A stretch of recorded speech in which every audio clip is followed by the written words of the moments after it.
오늘 우리가 함께 떠나볼 이야기는요, 정말 상상조차 하기 힘든 역경 속에서 지혜를 찾아 나섰던 고대 중국 학자들의 끈질긴 여정에 대한 겁니다. 자, 본격적인 이야기에 앞서서 질문 하나 드려볼게요. 여러분은 어떤 이념을 위해서 어디까지 감수할 수 있으신가요? 이 질문을 마음에 품고 들어보시면 오늘 이야기의 주인공들이 짊어져야 했던 그 엄청난 희생의 무게가 더 와닿으실 겁니다. 자, 그럼 시간 여행을 한번 떠나보죠. 지금 우리가 갈 곳은 바로 4세기 중국입니다. 어땠을까요, 이 시대는? 거대한 왕조가 힘없이 무너지고 그야말로 분열과 불확실성으로 가득 찬 정말 혼돈의 시대 그 자체였습니다. 이 시대를 좀 더 자세히 들여다볼까요? 기원 후 317년 서진 왕조가 무너집니다.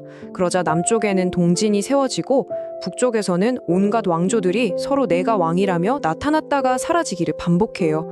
이게 무려 100년 동안이나 계속된 분쟁의 시대였습니다. 바로 이런 끝이 보이지 않는 혼란 속에서 사람들은 뭔가 완전하고 흔들리지 않는 진정한 가르침을 갈망하기 시작했죠. 그게 바로 불교였습니다. 바로 그때였습니다. 이대로는 안 된다. 온전한 경전을 가져와야 한다. 이렇게 외치면서 자신의 목숨을 걸고 위대한 여정을 떠난 첫 번째 탐구자들이 등장하기 시작한 거죠. 그 선구자들 중에서도 가장 먼저 길을 나선 인물이 바로 주사행이라는 승려입니다. 당시 수도였던 락양에서 불경을 공부하는데 이게 뭔가 이상한 거예요. 내용이 앞뒤가 안 맞고 빠진 부분도 너무 많고. 그래서 엄청난 좌절감에 빠졌죠. 결국 그는 결심합니다. 내가 직접 가서 완전한 원본 반야경을 찾아오겠다. 자신의 모든 것을 걸고 맹세한 거죠. 정말 어렵게 호탄이라는 지역까지 갔는데 여기서 또 다른 장벽에 부딪힙니다. 그곳 승려들이 그가 가져온 경전이 가짜라면서 진위를 의심하고 나선 거죠. 그를 막아서는 그들 앞에서 주사행은 이렇게 외칩니다. 진정한 부처님의 가르침이 중국에 전해져야 하는 것이 하늘의 뜻이라면 이 경전은 절대 불에 타지 않을 것입니다. 야, 정말 그의 믿음이 시험대에 오르는 그야말로 영화 같은 순간이 펼쳐집니다. 첫 번째 단계, 반대파 승려들이 도발하죠. 그렇게 대단한 경전이라면 그 힘을 증명해보라. 불에 던져보자. 그러자 두 번째 단계, 주사행은요 정말 한치의 망설임도 없이 그 귀하디 귀한 60만 자짜리 경전을 활활 타오르는 불길 속으로 던져버립니다.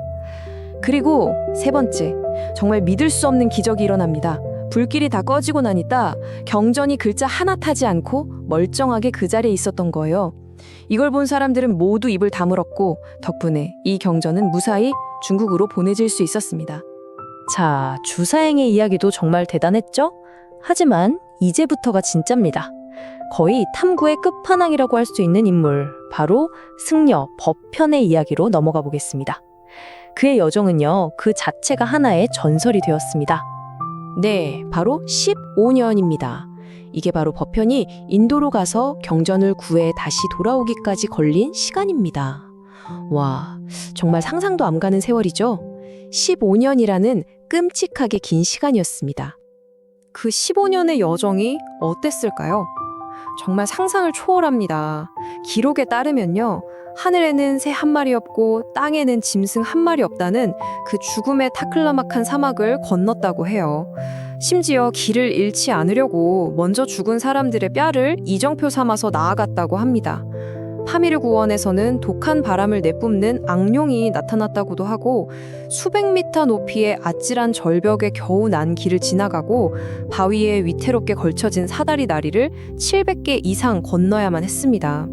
이 끔찍한 여정 속에서 당연히 비극도 있었습니다. 함께 길을 떠났던 동료 해경은요, 결국 혹독한 추위를 이기지 못하고 얼어 죽어가면서 법연에게 이런 마지막 말을 남겼다고 합니다. 나는 이제 틀렸네. 자네만이라도 계속 가야 하네. 우리 둘 다 여기서 죽을 수는 없지 않은가. 그런 온갖 고난을 다 이겨내고 마침내 부처님이 설법했던 영축산에 도착합니다. 법현은 그곳에서 홀로 밤을 새우며 경전을 외웠죠. 그런데 그때 갑자기 검은 사자 3마리가 나타난 거예요. 하지만 놀랍게도 사자들은 그를 공격하기는커녕 오히려 입술을 핥고는 머리를 조아리며 그에게 절을 했다고 합니다. 마치 그의 굳건한 믿음 앞에 맹수들조차 고개를 숙인 것처럼요. 겨우 육로를 통과했더니 이제는 바다가 기다리고 있었습니다. 돌아오는 바닷길은요, 어쩌면 더 험난했을지도 모릅니다. 엄청난 폭풍우를 만나서 배가 산산조각 날 뻔하기도 했고, 겁에 질린 상인들이 이 재앙은 저 스님 때문이다 라면서 그를 바다에 던져버리려고까지 했으니까요. 자, 이렇게 목숨을 건 육체적인 여정에 대해 이야기해봤는데요. 이제부터는 관점을 좀 바꿔보겠습니다. 경전을 가져오는 것만큼이나, 아니 어쩌면 그보다 더 치열했던 지적인 탐구의 과정, 바로 번역에 대한 이야기입니다. 그러니까요, 이게 사실은 하나의 목표를 향한 두 개의 전선이었던 셈입니다. 한쪽에서는 영웅들이 사막과 험준한 산맥이라는 위험과 싸웠다면, 다른 한쪽에서는 학자들이 언어의 미묘한 차이라는 보이지 않는 적과 싸운 거죠. 폭풍우와 도적대를 이겨내는 것도 힘들었지만 교리에 대한 치열한 논쟁을 거치면서 원문의 의미를 지켜내는 것도 그에 못지않는 영웅적인 일이었습니다. 그 당시 장안이나 건당 같은 큰 도시에는요, 역장이라고 불리는, 요즘으로 치면 국립번역원 같은 곳이 있었습니다. 이곳은 정말 지적인 열기로 가득 찬 공간이었어요. 북쪽의 도안이나 남쪽의 승가제바 같은 당대 최고의 석학들을 중심으로 수십 명의 뛰어난 승려와 필사자들이 함께 모여서 산스크리트어 경전을 한 글자 한 글자 중국어로 옮기는 작업에 매달렸던 거죠. 이 번역 과정이 얼마나 꼼꼼했는지 한번 보세요. 총 4단계로 이루어졌는데요. 먼저 한 스승이 산스크리트어 원문을 낭송합니다. 그럼 두 언어에 모두 능통한 전문가가 이걸 바로 중국어로 통역하죠. 세 번째로 필사자들이 붓과 먹으로 그 내용을 아주 세심하게 받아 적습니다. 하지만 여기서 끝이 아니에요. 마지막 4번째 단계가 핵심인데, 그 자리에 있는 모두가 함께 모여서 이 번역이 과연 원문의 뜻을 제대로 담았는지 밤샘 토론을 벌이는 겁니다.